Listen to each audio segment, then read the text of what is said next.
distinguidos miembros de la Academia de Historia del Estado Carabobo.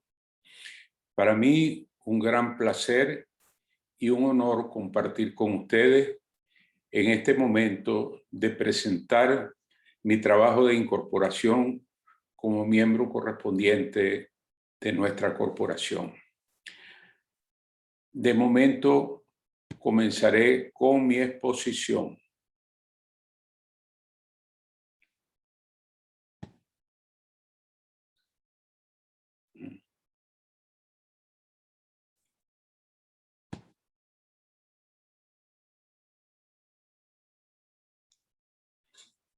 Mi trabajo se denomina El vestido de Naguanagua. Fue realizado como un aporte al conocimiento de nuestra historia regional, pero también con una óptica que tiene una aspiración universal. Queremos dedicar este esfuerzo a don Luis Cubillán Fonseca, hombre sabio y generoso, consolera de cristiano viejo, y agradecer a mi ahijado, el doctor Miguel Ángel de Lima, por sus valiosas observaciones históricas, literarias y gramaticales, a mi querido cofrade poeta Julio Silva Sánchez, atento y generoso en la crítica y la amistad, y a mi querido amigo Orlando Arciliegas Duarte, experimentado investigador de la historia, por sus valiosas recomendaciones metodológicas. La llegada de Cristóbal Colón cambió por completo el mundo. Es decir, nada pudo continuar igual en el mundo después del descubrimiento de Cristóbal Colón. Acontecimiento al que se ha designado en diversos momentos históricos como descubrimiento, encubrimiento, encuentro, desencuentro, conquista y colonización. Fue sin duda un proceso violento, especialmente contra la población autóctona, pero también dio lugar a una transformación del conocimiento del y en el mundo entero. Lo señalamos apenas como el contexto del problema que nos proponemos estudiar, pero no nos detendremos en la valoración histórica, moral, religiosa o sociológica del hito, porque excede con mucho, los propósitos de esta investigación, que son mucho más modestos. El mestizaje no fue solamente un mero cruce biológico, sino también cultural, que incluyó el lenguaje, las pautas de alimentación, la ciencia, la manera de entender el mundo. Para describir la geografía del nuevo continente y su naturaleza, fue necesario incorporar miles de palabras que no existían en el castellano del siglo XV, ni del siglo XVI, ni de los sucesivos tampoco. Y no fue solamente un simple añadido de palabras, sino de nuevas formas de expresión y juego semántico necesarios para expresar la nueva y desconocida realidad que se encuentra en América. Novedosas legalidades, acomodos mentales surgieron a partir del descubrimiento del Nuevo Mundo. Una de las novedades es un nuevo tipo de ser humano que no estaba antes del gran acontecimiento. Se trata del mestizo, quien será estudiado en algunas de sus facetas psicológicas más importantes a lo largo de esta comunicación. Desde el punto de vista metodológico, nosotros nos vamos a valer de varios aspectos o de varias procedencias. En primer lugar, será necesario situar a Naguanagua, aborigen que corresponde de la zona que corresponde a lo que hoy es el Estado Carabobo, en su contexto cultural, geográfico e histórico. Para ello es necesario apelar a documentos de la época donde se registra su presencia y algunas investigaciones históricas que abordan el problema de la asimilación de los pobladores autóctonos desde la llegada de Cristóbal Colón. Para penetrar en el proceso subjetivo del personaje, desde la condición de indio desnudo a indio vestido, será necesario un esfuerzo hermenéutico basado en el conocimiento psicológico, especialmente en el pensamiento mítico y o el pensamiento mágico, de los aportes de la antropología, así como algunas nociones básicas del psicoanálisis freudiano y sus evoluciones contemporáneas. El tema de los guatiaos ha quedado registrado como una palabra para designar una curiosa relación de los aborígenes precolombinos, generalmente caciques o jefes tribales, por medio de la cual el colonizador español intercambia su nombre con el del aborigen. Me voy a permitir hacer un inciso de orden personal. Mi padre, en sus andanzas por Apure, a comienzo, en la segunda mitad, perdón, en la segunda década del siglo XX, se encontró con un grupo de indios yaruros con los cuales estableció una relación bastante cordial. Y uno de ellos le dijo, hijo mío, llamándose como tú. Si la relación hubiese sido desagradable o áspera, belicosa, seguramente habría dicho, perro mío, llamándose como tú. De tal manera que es una costumbre que no desapareció después de la llegada de los primeros españoles. Se ha registrado la relación de amistad entre Cristóbal Colón y el indígena Diego Colón, que asumió el nombre de Colón, el apellido de Colón, cuando llega en su primer viaje a la isla de Guanajaní, en la histórica fecha del 12 de octubre de 1492. Este indio fue presentado posteriormente ante los reyes de España, Fernando e Isabel, la católica, y fue llevado por Cristóbal Colón con otros indios. Algunos fallecieron en la travesía, pero este llegó hasta España y dio lugar a una cantidad de comentarios, reflexiones que son todavía objeto de discusión por parte de los historiadores. El estatuto social de los aborígenes varió a través del tiempo. Por ejemplo, Fray Bartolomé de las Casas decía que no es lo mismo para un indio ser esclavo de otro indio, donde prácticamente no hay diferencia entre el esclavo y el amo, que ser esclavo de un español, porque ser esclavo del español implica unas penurias, unas relaciones de servidumbre y de maltrato mucho más fuertes que ser esclavo de otro indio. Isabel de Castilla se expresó en estos términos sobre el problema de los indios. Decía, yo vos mando que si los dichos indios e indias y alguno de ellos quisieran venir con los dichos cristianos de su propia voluntad a estos dichos mis reinos, les deis lugar que lo puedan hacer, que yo por la presente les doy licencia para ello, y a cualquier maestre y capitanes y pilotos y personas que lo pueden traer, con tanto que cada uno de los dichos indios que así vinieren traigan fe de vos el dicho gobernador o de otro cualquier gobernador que después de vos hubiere en dichas indias, sin que por ello caigan ni incurran en pena alguna. En un primer lugar se esclavizó a los indios, luego se les sometió a muchos maltratos, no desapareció, ni siquiera después de la independencia tampoco el maltrato a los indios, pero en el año de 1542 fueron dictadas las llamadas leyes nuevas, donde se declararon libres todos los indios de la América Española y se prohibió taxativamente su trata en España. Juan de Villegas y Pedro de Álvarez.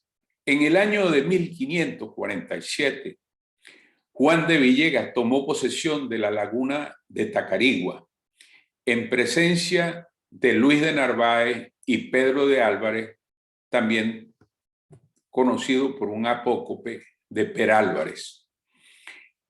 En el texto Juicios de Residencia en la provincia de Venezuela, Juan Pérez de Tolosa y Juan de Villegas, aparece mencionado Perálvarez y su relación con el cacique Naguanagua. Aquí vemos cómo estaban distribuidas las tribus alrededor del lago de Valencia. La tribu de Naguanagua no se ve bien aquí, pero hay en Naguanagua, hay en Los Guayos, donde está Patanemo, hay en Mariara, donde está Ariquibano, en Maracay, hay otro en Pascoto, en la zona de lo que hoy sería Turmero. Es decir, que alrededor del lago de Valencia habían asentamientos indígenas con un nivel cultural propio de ese momento, muy precario, por cierto, viviendas muy precarias, etcétera, que comentaremos más adelante. Perálvarez, el compañero de Juan de Villegas, fue, digamos, designado para entrar en relación por Juan de Villegas, fue designado por Juan de Villegas para entrar en relación con los caciques que estaban alrededor del lago de Valencia, perdón, del lago de la laguna de Tacarigua. Y aparece en el texto ya citado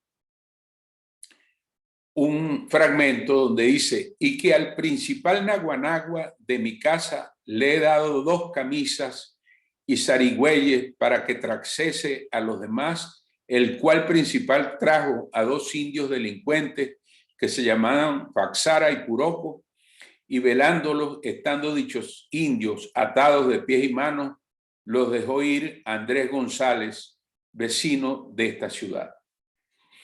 Fíjense que entonces Peralva le da unos zarigüeyes, que era una ropa propia de la época, que eran pantalones cortos, una camisa muy sencilla, pero eran prendas de vestir propias de España en el siglo XVI y posiblemente también en el siglo XV y antes. ¿Cómo era el mundo de Naguanagua, el cacique que queremos estudiar? Todo induce a pensar a Naguanagua como un indio caribe de la etnia Caraca-Guayquerí. De la misma manera que tiene sentido pensar en relaciones de convivencia e intercambio de productos entre los pobladores de ambos lados de la laguna, aunque no suficientemente fuertes para confederarse como un grupo único ante la presencia de los españoles. Siendo grupos relativamente asentados, aunque en viviendas precarias, tiene sentido suponer cultivos rudimentarios de maíz, yuca, algunos tubérculos, recolección de frutos, caza y pesca. De más está decir que no conocían la rueda ni el uso de metales distintos al oro. Se conoce muy poco de la religión y los dioses caribes, pero la vida en Naguanagua no se puede comprender sin penetrar en su mundo simbólico. ¿Cómo eran los vestidos y creencias que se usaban en los tiempos de esa relación en que Perálvarez le regala zarigüeyes y camisas a Naguanagua? Bueno, se dispone de un documento que está ampliamente referido en la obra de unos investigadores que se llaman Andrés Anzac, Horacio Bior Castillo y colaboradores, de un documento escrito por Juan de Pimentel en 1578, un poco después del encuentro entre Naguanagua y Perálvarez o de Juan de Villegas. El documento se titula Relación de Nuestra Señora de Caraballeda y Santiago de León, donde da cuenta de la vida, costumbres y creencias de los indígenas de la región centro-norte de Venezuela, que ya hemos dicho eran de la etnia Caracas. Pimentel, Juan de Caraballeda y Santiago de León. Aparece el trabajo en Relaciones Geográficas de Venezuela, compilado por Antonio Arellano Moreno, en Caracas, en la Biblioteca de la Academia Nacional de la Historia. ¿Qué dice allí? Que las mujeres vestían un guayuco, una falda corta de algodón, y se adornaban con collares hechos con cuentas. A veces usaban colgantes y brazaletes de oro. Sus piernas fueron atadas en diferentes lugares con bandas de colores para modificarlas con fines estéticos. Y tanto mujeres como hombres llevaban brazaletes de algodón de colores atados y se pintaban el cuerpo. Los hombres no llevaban ropa. Por eso tiene sentido decir que Naguanagua es un indio desnudo. Usaron vainas de pene hechas de la fruta madura y seca de una calabaza de botella. Los jefes pueden colgar algunas figurillas antropomorfas o zoomorfas de oro alrededor de sus cuellos y usar brazaletes de oro. También describe este documento del capitán general de la provincia de Venezuela, Pimentel, creencia, ceremonia y estados de trance en los indígenas. Especialmente, por ejemplo, ceremonias, bailes, danzas o ceremonias de cura, o en los cuales el piache entra en una especie de estado de trance. Toda esa descripción consta en los documentos de la época. De tal manera que podemos, digamos, aceptar por buena la posibilidad de que también Naguanagua participó de eso, porque eran de la misma etnia Caracas-Guayquerí. De tal manera que pensamos en Naguanagua como un indio guayquerí. ¿Qué pasó en el mundo vivencial de Naguanagua después que se viste? Bueno, al vestirse, Naguanagua experimenta una enorme, difícil y complicada transformación de su orden simbólico, que seguramente no muda totalmente. O sea, no muda por completo. Deja de ser el cacique desnudo, con su cuerpo adornado de símbolos ancestrales, pero tampoco se convierte en español al vestir el zaragüey que le ha obsequiado Perálvarez. O sea, entra en una situación de transición que de ninguna manera pudo haber sido fácil para él. Naguanagua vestido no podría sentirse sede de sí mismo, porque estaba situado en un lugar que no le pertenecía material, simbólica ni ancestralmente. De hecho, él no podía darle ropas de español a otro indígena. Él las usaba como propias, pero no se las podía dar a otro indígena, porque él no era español, no podía transferir el poder, el orden simbólico que podía transferir un español. Esta palabra anagnórisis la usa Aristóteles para señalar en su poética, la poética de Aristóteles, para señalar un proceso que podríamos denominar o traducir por revelación o descubrimiento. Es decir, que mediante la anagnórisis, una persona, bien dentro de una obra de teatro, por ejemplo, en la literatura o en la vida real, o en el encuentro entre un autor y un personaje, se revela algo novedoso que permanecía desconocido tanto para el autor, el investigador, como para el personaje mismo. Nosotros tenemos que hacer eso mismo con Naguanagua. Tenemos que llevar a cabo una anagnórisis que nos lleve a descubrir cómo es ese proceso, ese tránsito subjetivo, desde la condición de indio desnudo hasta indio vestido. Comencemos por decir que Naguanagua sufre una derrota simbólica. Sin abandonar su cultura y sus valores, que pasan ahora a un plano íntimo y posiblemente incomunicable, ha iniciado un proceso de asimilación contradictoria y difícil, donde un Dios superior a todas sus deidades ancestrales y un monarca desconocido y distante pasan a regir su nueva vida en las tierras del lago de Tacarigua y aún más allá de todos los espacios y tribus conocidas. Su relación con lo sagrado, de lo denominador común de los saberes de su etnia, así como del lenguaje, debe ser reprimido a un plano de vergüenza y oprobio. No es fácil lo que ocurre en Naguanagua. Pero seguramente, así como se reprime a un lugar oculto, secreto, Naguanagua, podemos imaginarnos que asistía a los bosques a ver los petroglifos donde están grabadas imágenes zoomorfas, quizás dioses, personas, escenas de cacería, escenas de la vida cotidiana, pero también con la diosa que conocemos hoy en día como la Venus de Tacarigua. Esa figura hecha de arcilla, de tierra blanda, de barro, muy distinta, por cierto, de las figuras que vienen, de las deidades que vienen en materia dura, inclusive a veces en metal, desde la España que coloniza las tierras de lo que hoy denominamos América. De tal manera que el proceso psicológico vivido por Naguanagua podemos considerar que es una ventana para comprender la vida de los indígenas del siglo XVI. El episodio de Naguanagua es el de una derrota simbólica.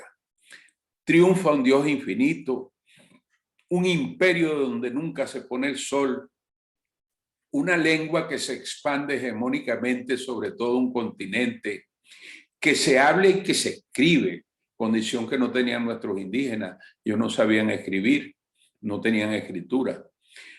Tenían un conocimiento de la rueda, los metales, los pechos de hierro, la pólvora, sobre una cultura y un orden simbólico que apenas conoce, cultura más frágil, que se apropia de los elementos de la naturaleza con una mínima transformación de los recursos que la misma tierra proporciona. Sus deidades son hechas de arcilla blanda o grabados en la piedra que no tienen la solemnidad de los grandes íconos que llegan de los barcos, en los barcos europeos. Hasta aquí llegamos, aspiramos a haber cumplido con nuestro propósito de producir curiosidad sobre ese proceso curioso del tránsito subjetivo que significa pasar de indio desnudo a indio vestido. Y con la imagen de nuestro querido Armando Reverón, les doy las gracias por su atención. Un gran placer compartir con ustedes.